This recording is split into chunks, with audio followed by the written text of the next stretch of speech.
When I went to the therapist and she asked her a question, she was doing her evaluation. She's like, she don't think that this was happening to me. And then she said, how was your marriage? And I immediately started to cry. I never planned for it, I just start bawl. When she asked her, how was your marriage?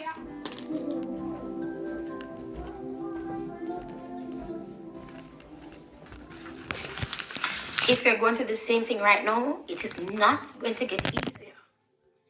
It never gets easy. I don't care what nobody says, it don't get easy. I don't miss him. I don't have any desire for him. But that's 7 years of my life.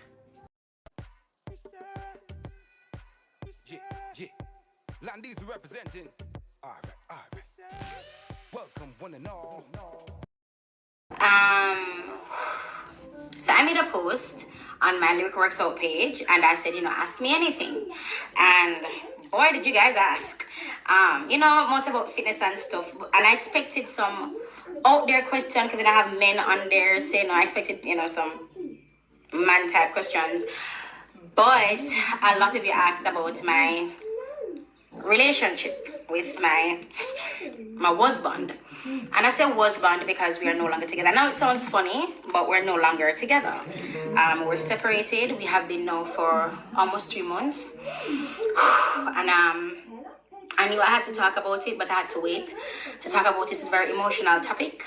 We were married for 7 years. I made the decision to leave the marriage when an incident happened. And I was like, I'm gonna leave. And obviously I can't tell you guys everything that happened because I'm not the only one involved in the story. So I don't want to call anybody's names because I'm telling you right now, church people, I watch this. People from Feltab, I watch. Leaders from Feltab are watching because they probably don't know what has been happening. I'm not prepared for my phone. I forgot haywire after this because when I posted that on Instagram,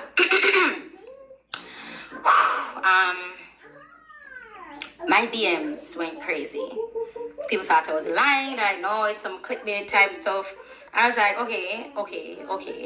And for my friends, well, I don't say friends, but for the people who check with me on Instagram, when them ask what happened, I tell them what happened. Making a decision to leave a relationship, let me just say a marriage as a Christian, is never something easy to do. Even if you're frustrated and you're tired, it is not something that you can easily do because there's a stigma that's surrounded by women who are divorced. Women, not men, women.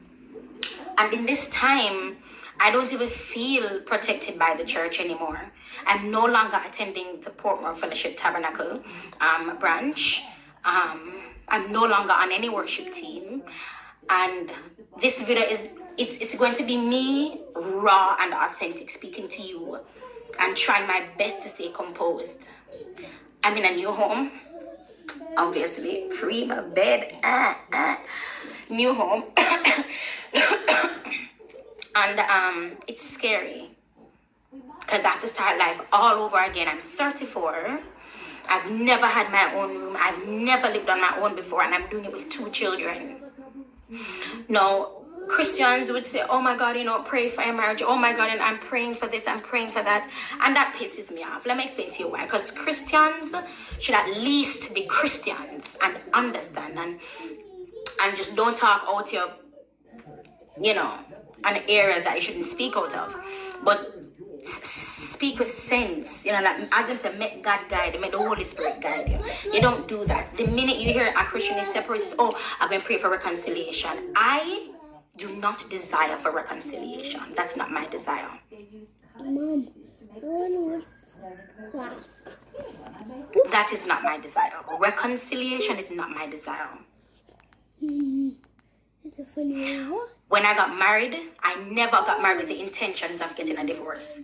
Granted, if I feel like if something's not working out and whatever the case may be, get a divorce.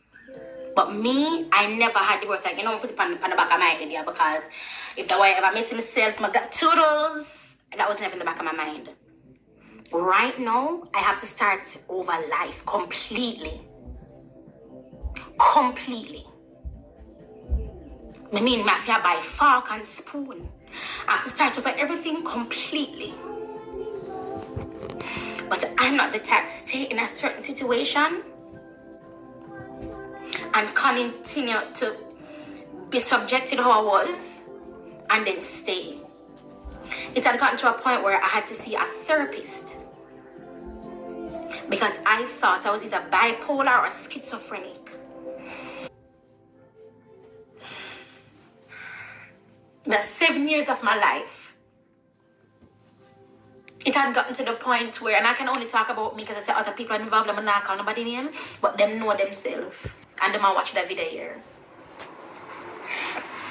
People in the church, they don't want me to make this video because it tears down the facade of marriage in the church. Marriage, in my experience, is on a pinnacle in the church. In my experience, if you're not married, you're not saying none. As you like a man, so what the Lord's saying. You can't date for too long and you have to get married. And these same people, they aren't in that happy marriage. And people will tell you, church leaders will tell you that being unhappy is not grounds for divorce. And he's the covering. He's the one that's supposed to protect you and supposed to keep you and pray and all that shit. That's what they're supposed to do. No, I have to start over. That's why it got so hard. And you praise women for the strength and they don't even have the strength. At this point, I'm on autopilot. Autopilot. When I'm at the home, I used to be by grandma and the other house, Jonathan would see me and say, Mama, what happened to you? I said, nothing, why I asked. Him say, look sad. I said, really? Him say, thinking about things again? And that's because whenever I get that way, I say, oh no, Jonathan, I just have a lot on my mind. At one point, Jonathan said, I need to stop thinking. I need to stop thinking because it's making me sad. One day I got horrible news, and I could not control myself. I was being very aggressive, not to the boys, but I was just angry. That was rage. And after my episode, I just lie down.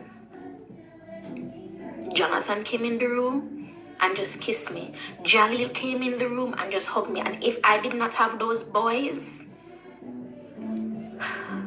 understand this. If I did not have my boys, this girl in front of you would be worse off. Last night was the first time I've prayed in months. Prayed. And I only did it because Jonathan was afraid. Because we stayed at the house last night.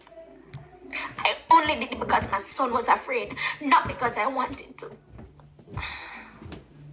And yes, I'm still a Christian. Yes, I love God immensely. But at this point in time, I'm upset with him. Because him now do nothing, just nothing, so nothing. We know do everything that you're supposed to do as a Christian woman. As a wife.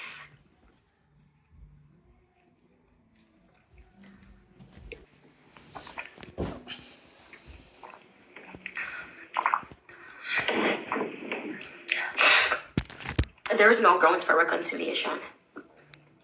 I will be going through the divorce. I don't know how long it's going to take. For me, the sooner the better. People who are expected to reach out to me and have not reached out to me have been completely eliminated from my life. Completely eliminated from my life. And religious people will tell you, no, don't do that, you can't do that. And to them, I say, don't be the hypocrite. Because I want to see someone in a church, I keep up on a nastiness. I want to see someone in a church, same ones, I keep up on a foolishness. So you can't tell me that. And the minute I get a message like that, I go off. It is a trigger. Because for the almost 3 months that we've been separated, absolutely no one knows what I'm going through.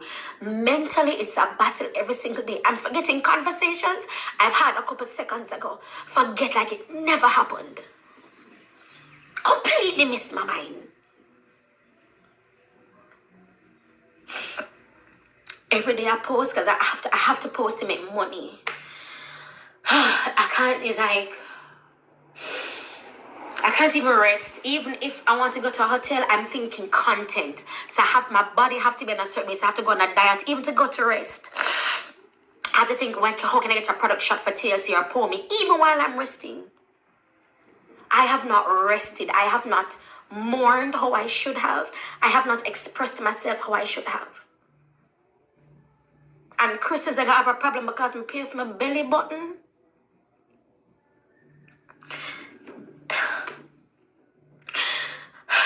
And this is why it hurt me. Because the women in church, we are dying. We are dying. We are dead. I don't know.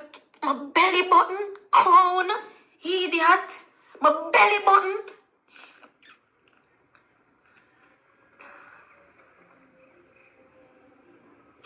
He said, until I make a video saying I announce Jesus Christ as my Lord and Savior, but don't want to come to me doing religious foolishness. Don't do it. Until I tell you that I'm no longer walking with Christ, don't come to me. This year has been an amazing year for vision, for opening.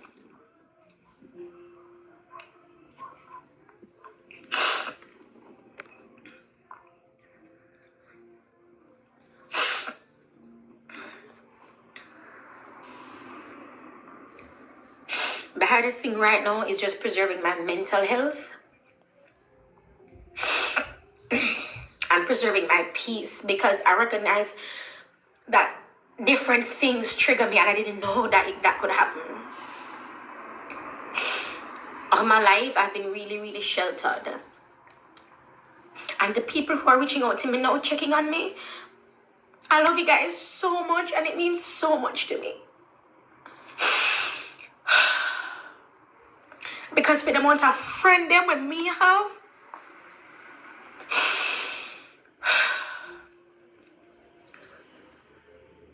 bro, this year, when I unapologetically cut off people, unapologetically, the minute I feel like you wobble, I snip you. I cannot this year. I cannot.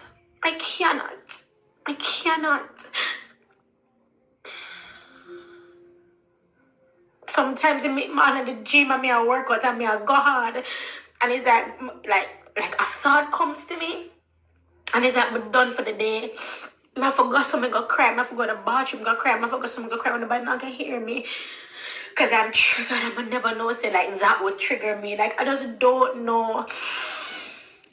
I'm gonna want no call my phone. I don't want to knock. If you never call me before, it's if when you see the video, don't call my phone. Don't call my phone. Come make a light you up. Don't call my phone.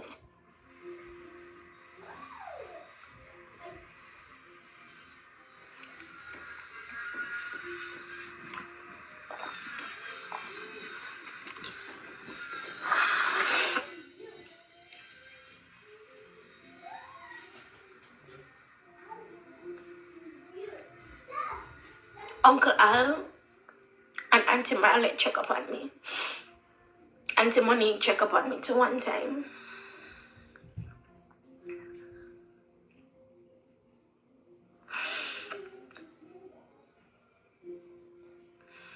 Even my mother and my grandmother going through it. Because we invited him in. He was a part of the family. Every Sunday we go eat dinner.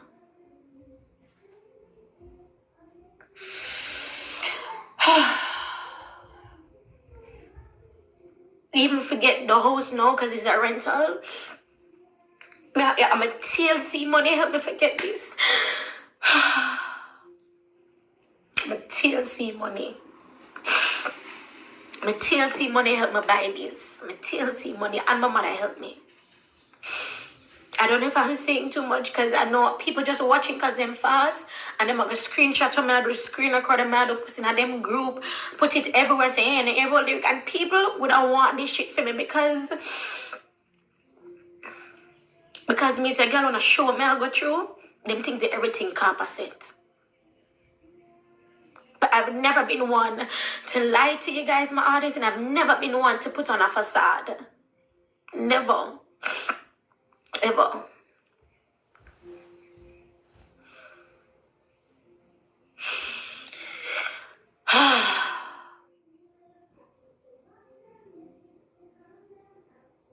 There is nothing more relaxing than sitting in my favorite spot on the couch and playing some Candy Crush Saga.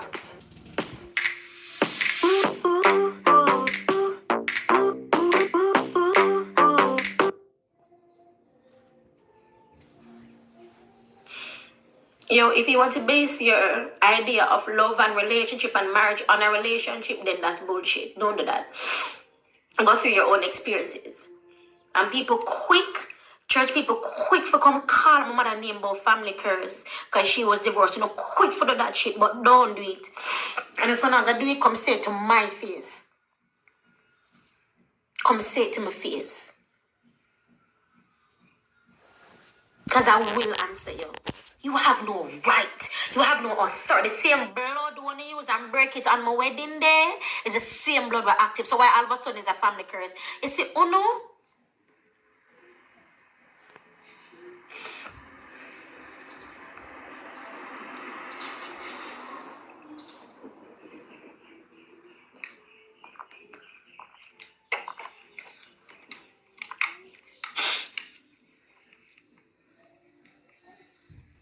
I don't know how long this divorce is going to last. But I did everything from scratch. And that's why I even have the brand ambassadorship initiative that I launched.